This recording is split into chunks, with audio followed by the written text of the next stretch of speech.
You've heard the old adage, beauty is in the eye of the beholder. That is, those who argue that point say that there's no such thing as objective beauty. There may be something that is an object that I look at and you look at and I say is beautiful and you say is ugly. Because the quality of beauty is something that I am bringing to the experience. And I'm making a subjective judgment or evaluation about something's beauty or ugliness. Now that's the realm of normal daily life where we meet up with this kind of philosophical problem.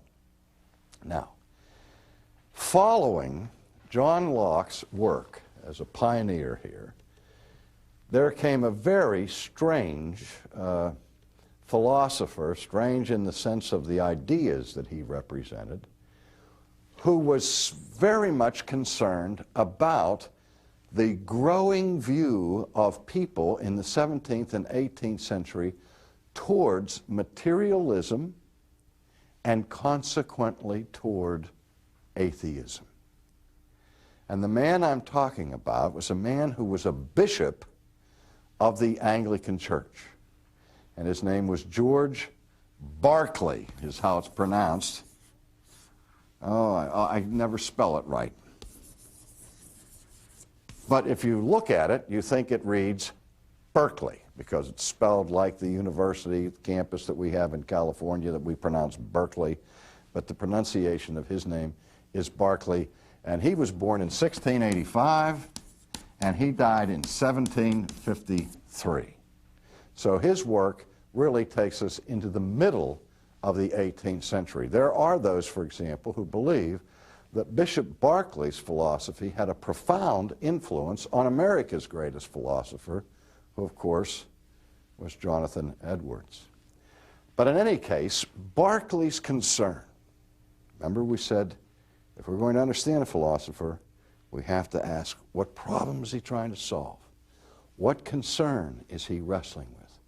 Well, being a bishop of the church, Berkeley was concerned that science was moving more and more and more away from God and more towards a metaphysical view that said what is ultimately real is not God, but matter itself.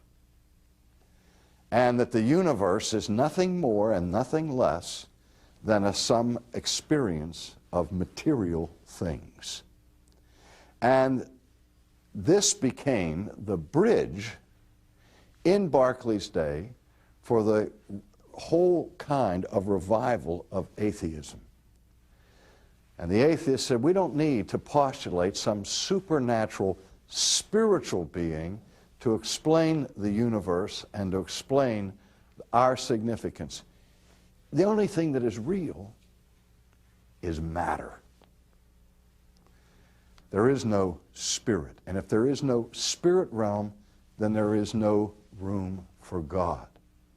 So Berkeley is concerned not only as a philosopher, but chiefly as a theologian, to rescue modern civilization from this rushing tide of materialism, which brings in its wake atheism.